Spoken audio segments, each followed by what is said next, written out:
Lana, 8 anos, sumiu dia 13 de setembro de 2023 e apareceu morta dentro de um poço. Foi a mãe, o irmão ou o vizinho? O caso hoje é daqueles que faz a gente perder a fé no ser humano. Uma criança sumiu e apareceu morta.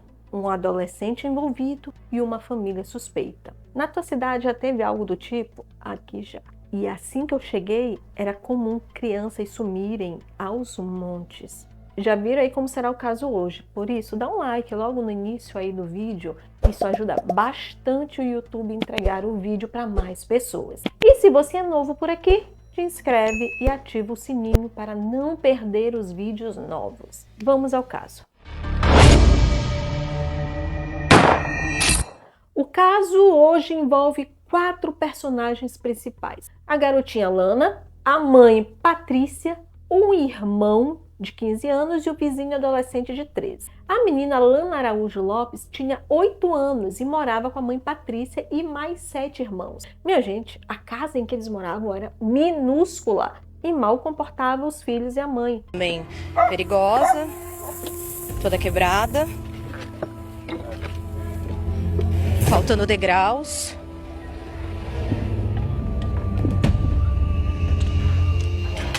O cheiro, inclusive, é muito forte. Tem um banco. Olha só os mosquitos. Cheio de roupas sujas.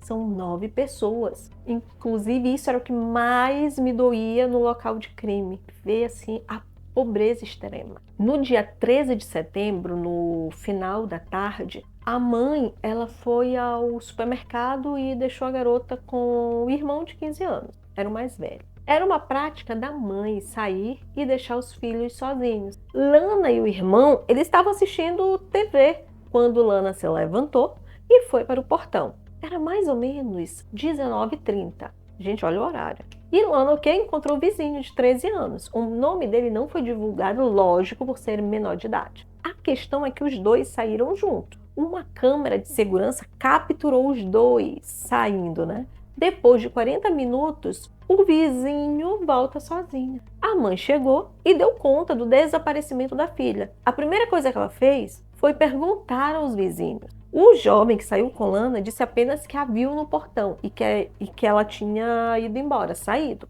Patrícia foi à polícia e levou o jovem vizinho para fazer o BO e ele contar o que viu.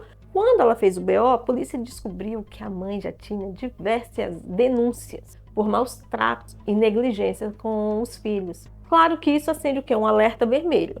A polícia tomou o depoimento do jovem vizinho. Primeiro, ele disse que não sabia onde a garota estava. Depois disse que encontrou 3 pessoas dentro de um carro e que essas pessoas ofereceram R$100 para ele entregar a Lana para eles. Gente, ele disse que entregou, mas não recebeu o dinheiro. Como assim? Que ser é esse que já jovem faz um negócio desse? Entrega uma menina de 8 anos para 3 desconhecidos por R$100.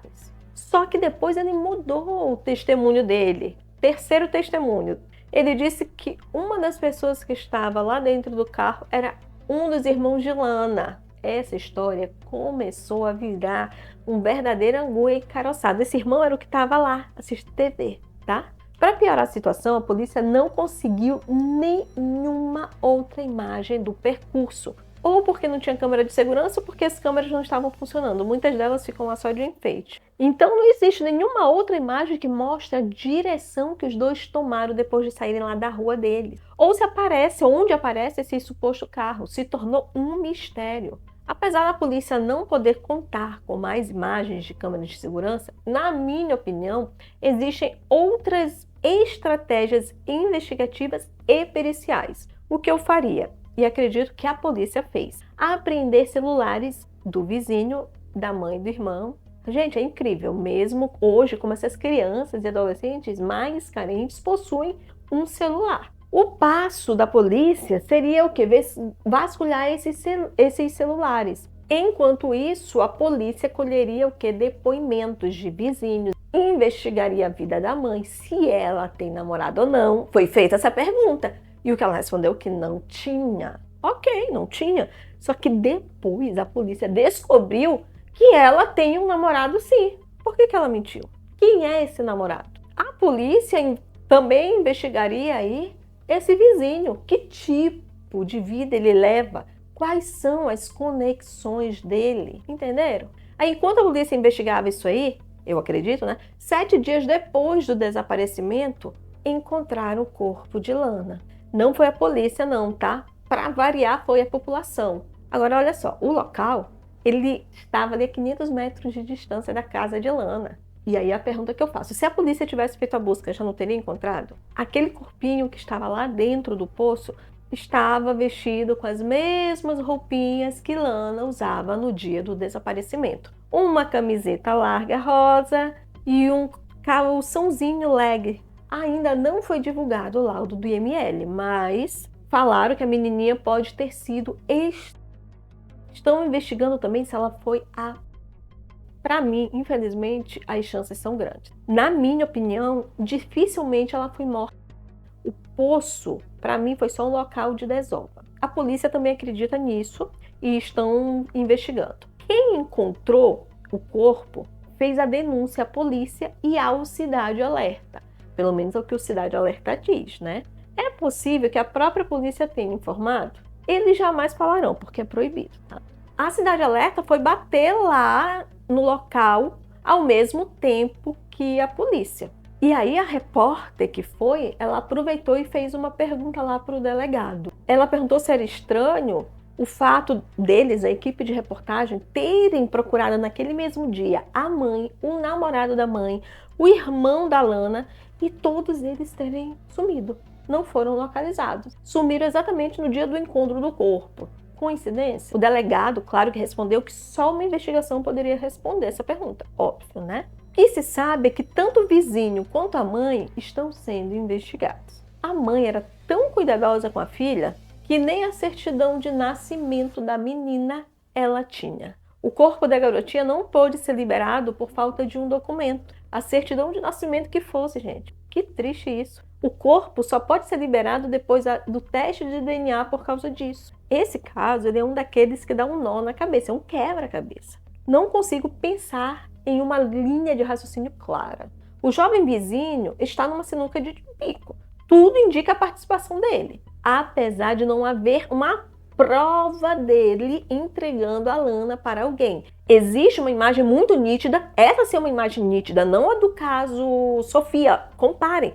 Então, existe uma imagem nítida dele saindo com Lana e a partir daquele momento ele se tornou o último que esteve com ela, logo o principal suspeito. Isso não significa que ele tenha agido sozinho. Quando ele volta sozinho, é o mesmo que afirmar: saí com ela e a deixei em algum lugar. Isso significaria que ele entregou, fez alguma coisa? A princípio não, mas a partir do momento que ele conta 3 depoimentos diferentes e ele mesmo disse que entregou para alguém, ele se coloca numa sinuca de bico sim.